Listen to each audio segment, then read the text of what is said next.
You're not imagining it. Groceries are more expensive. Gas prices are squeezing your soul. Rents feel like ransom. And you're not alone. From Los Angeles to London, Toronto to Tennessee, people are not just struggling to save. They're struggling to breathe. But 2,000 years ago, in a world just as unstable, there lived a few men who figured it out. They had no control over the Roman Empire's economy. But they mastered the one thing that matters: how to live wisely, regardless of external chaos. Today, we turn to them. This isn't just motivation. It's ancient survival psychology for modern pain. If you're watching this, pause everything. Because what you're about to learn might just change the way you face every financial challenge. And if you believe the world needs more wisdom and calm, hit subscribe to join the movement. Not because you're greedy, but because you're trying to survive. In cities like New York, Los Angeles, and even mid-sized towns like Austin or Denver, rent has become a nightmare. The average rent for a one-bedroom apartment? Over $1,800 per month in many areas. Minimum wage? Still hovering around $7.25 federally. Let that sink in. A single mother in Ohio told us, "I work 2 jobs, and I still cry every time I buy groceries. My fridge has food, but I don't have peace. Credit card debt has crossed $1 trillion. People are not living above their means. Their means are no longer enough." In Canada, things look clean on the outside. But inside those modern condos in Toronto or Vancouver is quiet financial panic. Housing prices are astronomical. The average home in Vancouver? Over $1 million. Wages? Growing slower than inflation. A 34-year-old teacher from Alberta shared, "I skipped breakfast for 4 months to pay down my student loan. I still owe $38,000.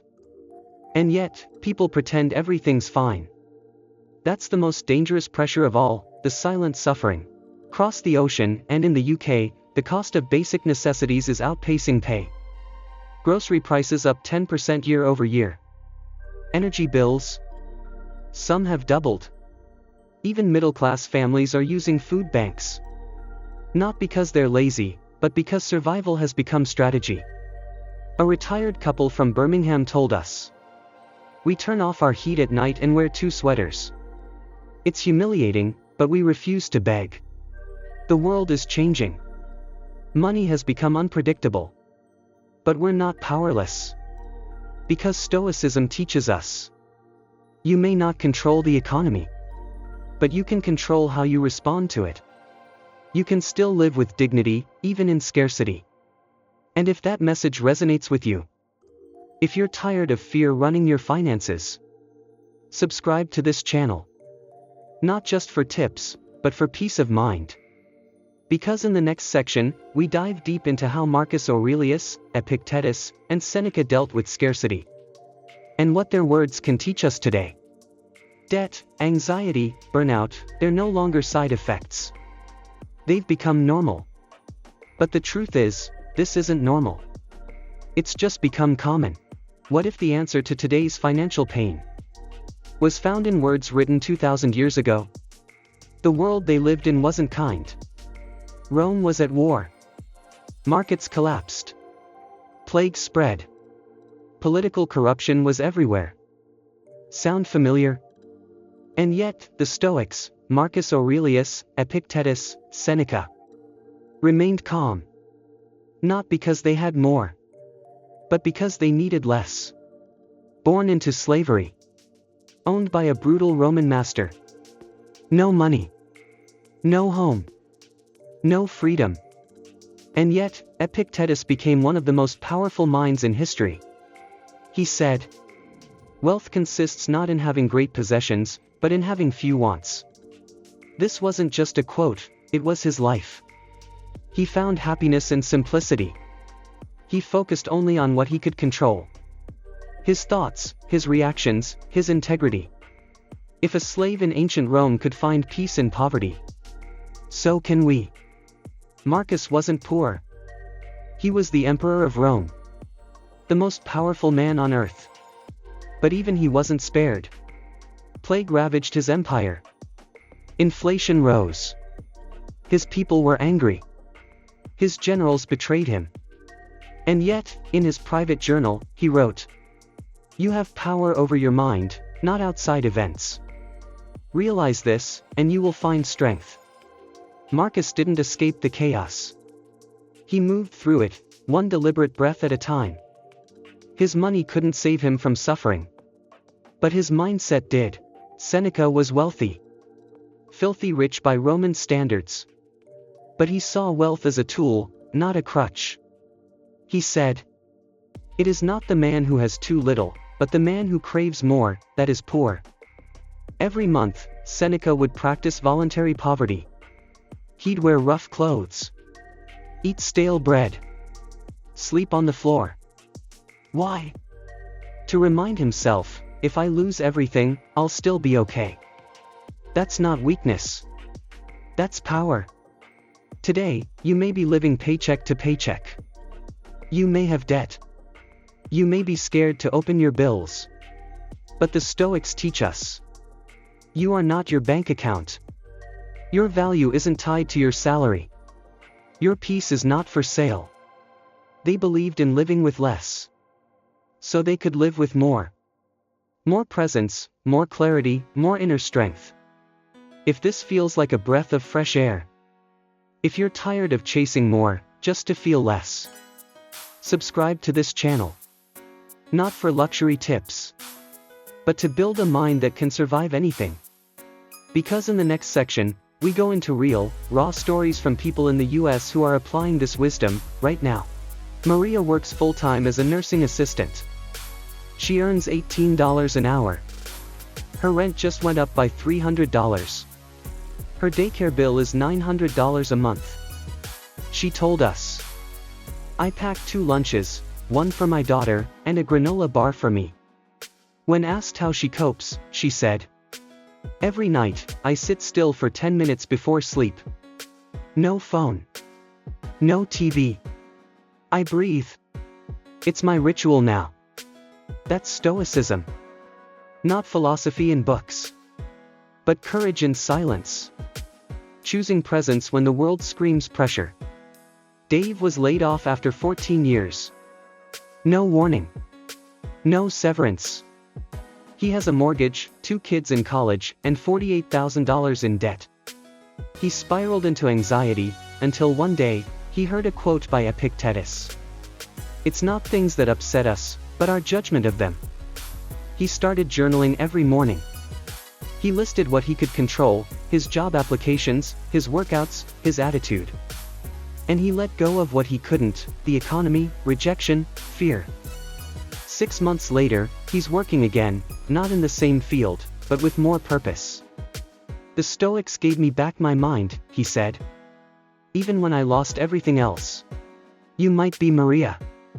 Or Dave. Or Jasmine.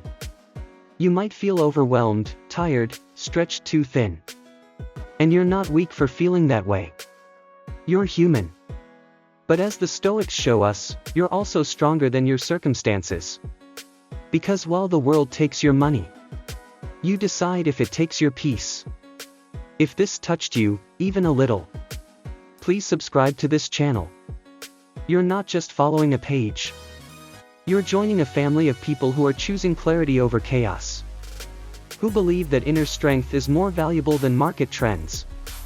And if more people knew this, we'd all suffer a little less. Now that we've walked through real lives, let's bring in the solutions. Not fantasy. Not hustle culture cliches. Real Stoic tools for real-world pressure. 1. The dichotomy of control, Epictetus' core principle.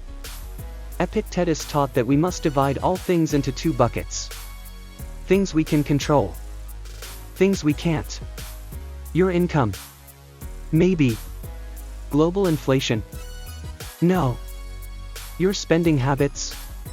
Yes. Whether rent goes up next month. No. The solution? Master your response. Obsess over what's yours. Release what isn't.